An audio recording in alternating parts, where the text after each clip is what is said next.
Hey everyone, welcome to the show. Ever get that feeling like there are all these forces at play shaping our lives in ways we just can't grasp? Oh, yeah. Well, get this. That's exactly what we're diving into today with the book The Swerve, How the World Became Modern by Stephen Greenblatt. Interesting title. Right, it's like historical nonfiction meets a detective story and then throws in some philosophy to make you rethink everything. Seriously. Sounds intense. Oh, it is, but in a good way. Link to the book is in the description, by the way. And hey, if you're digging this deep dive, don't forget to hit that like button and subscribe for more. All right, so this book tells this wild story about how a single poem, like lost for centuries, pops back up and basically helps kickstart the Renaissance. Yeah. Crazy, right? Yeah, the Swerve really drives home the point that ideas, no matter how old, can have this crazy power to shape history, sometimes in ways you'd never expect. Okay, so let's paint a picture here. It's the 15th century, and we've got this book hunter, Poggio Bracciolini, who's on this mission to find lost classical texts. What was the world even like back then? Okay, so imagine a world where knowledge was literally locked away, right? Like tucked away in monasteries, often neglected, or just straight up forgotten. And Poggio, now he's working in this crazy place called the Papal Curia, a total hub of power and intrigue. But his real passion, these old texts, so He was like a what? A Renaissance Indiana Jones? totally traveling to these remote monasteries, deciphering these crumbling manuscripts. Talk about challenges. But he was determined to bring these lost works back into the light. It really blows my mind to think about how much of our history could have just vanished if not for people like Poggio. But what was the obsession with these ancient texts all about? Like, what made them so special? Well, you've got to remember, the Renaissance was all about rediscovering classical knowledge and culture. Thinkers like Poggio, they believed that the ancient Greeks and Romans, they held the key to a better future, a more enlightened future. These texts to them were like a breath of fresh air, a way to break free from the, limitations of medieval thought, like a fresh perspective. So Poggio's on this epic quest, and he stumbles upon this really significant find, right? Oh yeah, he hits the jackpot. Deep in a German monastery, buried among who knows how many scrolls, Poggio finds this poem by this Roman philosopher Lucretius. The poem's called, get this, On the Nature of Things. On the nature of things. Yep. And the crazy thing is, this poem had been lost for centuries. Finding it, that was huge. It would go on to have this, like, seismic impact on Western thought. Okay, I'm hooked. Why was this particular poem so groundbreaking? What made it so different from what everyone believed back then? To get Lucretius, you got to get the world he was writing in. Ancient Rome, right? Obsessed with military power, conquest, totally hierarchical, tradition and religious beliefs, those were deeply ingrained in the social fabric. Not exactly a breeding ground for radical ideas then. You got it. But even in that kind of environment, there were these little pockets of like intellectual rebellion, thinkers pushing the boundaries. And Lucretius, he was one of them. He was an Epicurean. And that philosophy, oh man, it clashed hard with what Roman society believed in. And later on, the church too. Okay, now I'm really intrigued. What exactly did Lucretius say in this On the Nature of Things that was so revolutionary? He basically laid out a completely materialist view of the universe. He said, everything, even our souls, are made up of these tiny indivisible particles. Atoms. Interesting. No divine creator, no afterlife, no immortal soul. According to Lucretius, everything comes from these atoms randomly colliding and combining over like eons. Whoa, that's a bold statement, especially for back then. I'm guessing that didn't go over so well with everyone. You think? Think about it. This is a world where the church had massive power. People believed in divine order, heaven and hell, the whole nine yards. And then Lucretius comes along saying, nope, the universe runs on natural laws, not some god or religious authority. Yeah, not exactly a message designed to win friends and influence people, especially with the church. Not a chance. But here's where things get really wild. Even though his ideas were super controversial, Lucretius's poem, it spoke to certain thinkers throughout history, like a seed waiting for the right moment to sprout. And that moment, it came with the Renaissance. I'm starting to see why they call it the Swerve. It's like this rediscovery of Lucretius's poem and throws Western thought off course. Right. Like a sudden shift in direction. Boom, you got it. And that swerve, man, it had this ripple effect across art, science, philosophy, influencing some of the greatest minds of the Renaissance and even beyond. This is where I think a lot of historical nonfiction just misses the mark. It gets lost in dates and names, you know. It forgets about the human stories behind all these huge events. But the Swerve does it right. It brings those stories to life. shows how people like Poggio and Lucretius, separated by, what, centuries, can have this massive impact on the world. But before we dive into all the ripples from this rediscovery, let's take a closer look at Poggio himself. What was it like for him, working in the heart of the papal curia? Was it all scholarly pursuits and lofty ideals? Let's just say the papal curia was, well, it was its own world. Power struggles, ambition, intrigue, all that stuff going on. Not exactly the quiet life of a monastery library. So Poggio wasn't just some bookworm, huh? He was navigating this whole world of power and politics while searching for these lost treasures of knowledge. Sounds like quite a life. Oh, it was. And Poggio, he wasn't afraid to spill the tea. He called out the hypocrisy and corruption he saw, even made fun of it. He had this sharp wit, always noticing the funny side of things. Wrote it all down, too. Jokes, anecdotes, called it facetiae. Hold up, jokes. From a papal secretary. Now, that's not what I was expecting. So he was this complex guy, balancing his love for these old texts with the reality of working in a system that, well, sometimes clashed with those ideals. Exactly. That's what makes Poggio so interesting. He wasn't just a scholar. He was a man of his time, dealing with all the moral gray areas of the Renaissance. I see what you mean about the Swerve not being just another history lesson. It's like it shows the human side of this whole intellectual revolution. Reminds us that history is made by people. People with passions, contradictions, and a lasting impact on the world. But before we get too caught up in Poggio's adventures, let's go back to Lucretius and his radical philosophy. What were some of the key ideas on the nature of things that really shook things up? You know, one of the most revolutionary things Lucretius did was explain how life began. And get this, he didn't say some divine being created everything. He actually proposed something that sounds a lot like Darwin's theory of evolution centuries before Darwin came along. So he's saying life didn't come from some grand design, but from random chance and natural selection. Spot on. Lucretius argued that over these vast stretches of time, atoms just kept bumping into each other, combining in endless ways. Eventually, bam, you get these complex life forms like us. He even said some of these early life forms weren't cut out for their environment and just died off. Sounds a lot like survival of the fittest, right? That's incredible. It's like he was looking into the future, seeing scientific principles that wouldn't be figured out for hundreds of years. What other radical ideas did he have? Another big one was this idea that pleasure is the ultimate good. Now, hold on. He's not talking about just living a life of pure hedonism. What Lucretius meant was that true pleasure, it comes from living without fear and anxiety, especially the fear of death and the fear of the gods. So, like inner peace and tranquility. A life guided by reason and a deep understanding of the natural world. Exactly. He saw fear, especially fear of the unknown, as this huge source of human suffering. And he believed that if we truly understand the universe, that it's governed by natural laws, not some supernatural force, then we can break free from those fears and live better, more fulfilling lives. He even went as far as to say that religion itself is rooted in fear, a way to control people through threats and promises of the afterlife. Whoa, that's a bold statement. Even today.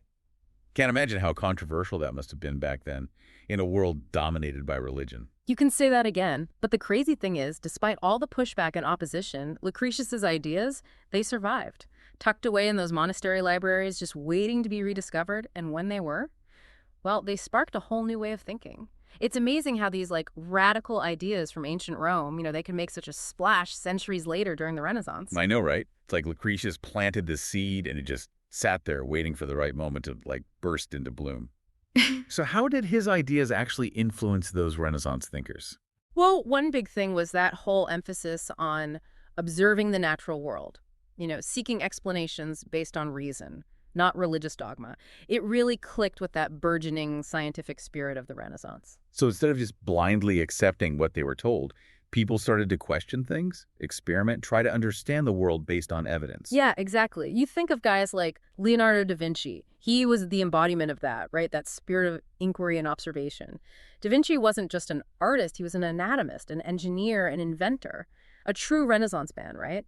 And those detailed studies he did, the anatomy, the natural world, it all goes back to Lucretius's idea of understanding the universe through observation and reason. So it's like Lucretius laid the foundation for a totally new way of thinking, moving away from blind faith and towards this more empirical approach. Precisely. And that shift, it had huge implications, not just for science, but for art and philosophy too. Like, think about humanism, putting humans at the center of intellectual and artistic inquiry.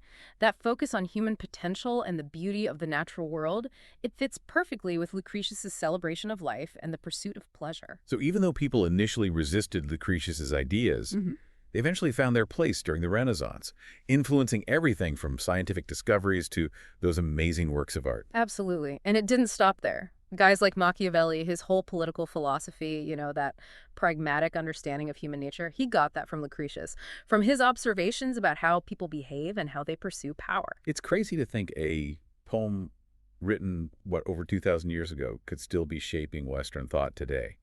It really shows the power of ideas to, transcend time. But let's go back to this whole swerve idea. You said earlier that when Lucretius's work was rediscovered, it kind of threw Western thought off course. Can you explain that a bit more? How did this swerve actually play out? One of the biggest things was that it slowly started to chip away at the church's authority. They weren't the only source of truth anymore. As more and more thinkers started using reason and evidence to understand the world, they began to question those church teachings that couldn't be backed up. So it was more than just specific discoveries or new art. It was a fundamental change in how people approached knowledge and authority. Exactly. It went from a worldview based on faith and dogma to one based on observation, reason, and the pursuit of knowledge just for the sake of knowing. It didn't happen overnight, of course. It was a slow process with lots of bumps along the way. What about that whole Galileo thing? The church wasn't too happy with him, right? Yeah, Galileo's a perfect example. He said the Earth revolves around the sun, which he could prove through his observations, but it completely contradicted what the church was saying. It's the swerve in action, this clash between scientific inquiry and religious authority. That swerve set off this chain reaction that eventually led to the Enlightenment and, the world we live in today. That's a great way to put it. It's like Lucretius's rediscovery opened this Pandora's box of ideas. It challenged everything people thought they knew and paved the way for this whole new era of intellectual and scientific exploration. It really is mind-blowing how much impact one poem could have. But what about the downsides of this rediscovery? You said earlier that not everyone was thrilled about Lucretius's ideas. True. While some people saw Lucretius's ideas as this liberating force, others saw them as a threat, especially the church. They saw his rejection of divine authority and the afterlife as straight up heresy. And that caused some serious problems, right? Yeah, it did. There was this Dominican friar, Giordano Bruno, who was really into Lucretius's ideas about an infinite universe and the possibility of other worlds. He took it pretty far, openly challenged the church's teachings, and, ended up getting arrested and executed for heresy. That's rough. It shows that searching for knowledge and thinking differently can come at a high price. Yeah, Bruno's story is a reminder that standing up for what you believe in takes guts, especially when you're going up against something as powerful as the church. But even with all that opposition, Lucretius's ideas still managed to spread and influence Western thought, right? They did. Thinkers like Michel de Montaigne, the essayist, he found a lot of comfort and inspiration in Lucretius's philosophy, even worked some of his ideas into his own reflections on, what it means to be human. Montaigne's essays, they're all about skepticism, moderation, accepting that life is uncertain. That reflects Lucretius's worldview pretty clearly. It seems like Lucretius's ideas, they just resonated with people who were looking for a different way to see the world. One that embraces reason, questions authority, and celebrates the beauty and complexity of life. But before we get too philosophical, let's talk about the book itself. What makes the Swerve so engaging to read? Well, Greenblatt does this amazing job of weaving together all these different threads: history, philosophy, biography. And it all comes together in this really captivating narrative. He doesn't just throw Lucretius's ideas out there. He shows how they came about, the historical context, how they were rediscovered and reinterpreted over time, and how they still matter today. So it's not just some boring philosophical text. It's a story about people, ideas, and the human spirit's drive to seek knowledge and meaning. Exactly. And Greenblatt's writing, it's really engaging and easy to understand. Even when he's talking about complex philosophical stuff, he brings history to life. It's like you're right there with Poggio when he finds Lucretius's poem, or with Galileo when he's going head-to-head with the church. It sounds like The Swerve is a book anyone can enjoy. History buffs, philosophy nerds, or just anyone curious about the forces that have shaped our world. Totally. It's a book that can really get you thinking, make you question what you believe, and leave you with this deeper appreciation for how ideas connect and how one little swerve can change the course of history. You've definitely given us a lot to think about. But before we wrap up this deep dive, I want to touch on one last thing that really struck me about the book. It's that power of books and ideas to transcend time and connect us with the past. What are your thoughts on that? Books are pretty amazing, right? They let us get inside the minds of people who lived centuries ago. We can access their thoughts, their feelings, their struggles, their triumphs. It's like time travel, a way to connect with the intellectual and cultural heritage that made us who we are. You got it. The Swerve reminds us how important it is to preserve that heritage and engage with it. Not just because it's interesting history, but because it can inspire us, guide us, and give us wisdom to deal with the challenges we face today. It's a good reminder that books and ideas have this lasting power to shape how we understand the world and ourselves. But hey, before we get too carried away, let's start wrapping things up. Before we go, we want to hear from you. What really stood out to you in our discussion of the Swerve? What about Lucretius's philosophy? Did that resonate with you? Or maybe Poggio's adventures? What kind of swerves have you experienced in your own life? Let us know in the comments below. And hey, don't forget to like and subscribe for more deep dives into the world of books and ideas. Welcome back. Just before the break, you were talking about the power of books and ideas to connect us with the past.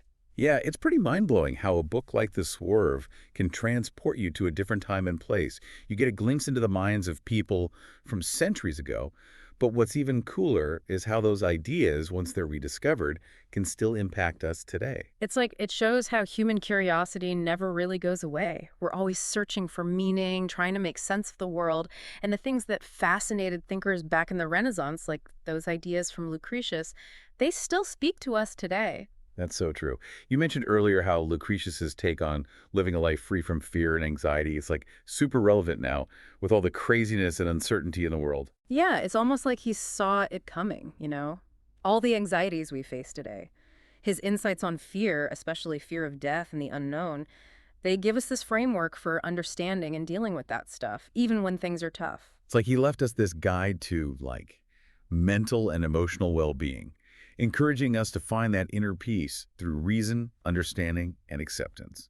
But the Swerve also talks about the not-so-great reactions to this rediscovery, how Lucretius's ideas were actually met with resistance, even persecution. Oh, yeah, for sure. Remember, we talked about how the church held so much power back then, and they saw Lucretius's ideas as a huge threat, rejecting divine intervention, the afterlife, sin, all that. It basically undermined their whole belief system. And that clash between Lucretius's ideas and what the church believed, well, it led to some pretty serious conflicts, like what happened with Giordano Bruno. Yeah, Bruno's story is a tough one. It really shows the risks that come with challenging the status quo, especially when you're up against a powerful institution that feels threatened. He went all in on Lucretius's ideas, talking about an infinite universe and all these other worlds, openly questioning the church. And it cost him his life. It's a sobering reminder that fighting for knowledge, for the right to think differently, can come with a huge price. And some people, they're willing to pay that price, even if it means persecution. It really shows you the courage of those who stood up for what they believed in. They challenged the accepted norms and pushed the boundaries of knowledge, even when it was dangerous. And what they did, it opened the door for more intellectual freedom, for knowledge to advance. So even though there was a lot of opposition, the Swerve shows how Lucretius's ideas continue to spread and influence thinkers from all these different fields. Right. His ideas about the universe, the origins of life, even happiness, they took root in the minds of artists, writers, scientists, philosophers. It had a huge impact on how Western thought developed. Take Montaigne, for example. He took some of Lucretius's ideas and wove them into his own writing, exploring themes of skepticism, moderation, and accepting the uncertainties of life. It's amazing how these ancient ideas, lost for so long and then rediscovered, can still speak to us across centuries. They make us think differently and challenge our own views about the world and our place in it. It speaks volumes about human curiosity, you know, our need to learn and that constant search for meaning and purpose. Finding Lucretius's poem wasn't just some random historical event. It was this spark that ignited a shift in how we see things, a swerve that continues to shape how we understand the universe and ourselves. The Swerve has been one heck of a journey. It's shown us the power of ideas, how important intellectual freedom is, and the lasting legacy of those who dare to question things. So as we wrap up our deep dive, what are some of the big takeaways for our listeners? I think the most important thing is that history isn't just a bunch of dates and events. It's the stories of people, their ideas, their struggles, their triumphs. It's all woven together. The Swerve shows how something that seems small, like finding a lost poem, can have these huge and lasting effects. It can change the way we think and how our culture develops. It reminds us that we're all part of this big story that's still being written. Mm-hmm. And even our small actions can contribute to those swerves that shape the world around us. Absolutely. The book also highlights how crucial critical thinking is. Questioning assumptions, challenging the things we're told to believe. Lucretius was willing to question everything, even when it was dangerous. That's inspiring. It encourages us to be curious, to be skeptical, and to always be hungry for knowledge. Yeah, it's like a call to action. Be an active participant in figuring out what it means to be human. Engage with ideas that challenge you, and speak up. Share your own voice in shaping a better, more enlightened world. And at the end of the day, the Swerve reminds us that even when things are uncertain or tough, there's beauty and meaning in learning, in appreciating the natural world, and in building those genuine connections with others. It's a message of hope and resilience. A reminder that even in the darkest times, the human spirit can find comfort, inspiration, and a way forward through the power of ideas. We hope you enjoyed our deep dive into the Swerve. If you're curious to learn more, we highly recommend checking out the book and going on your own exploration of this amazing story. And let us know what you think. What parts of the book really stood out to you? What swerves have you experienced in your own life? Share your thoughts in the comments below. And don't forget to like and subscribe to our channel for more deep dives into the world of books and ideas. Until next time, keep exploring, keep questioning, and keep embracing the Swerve.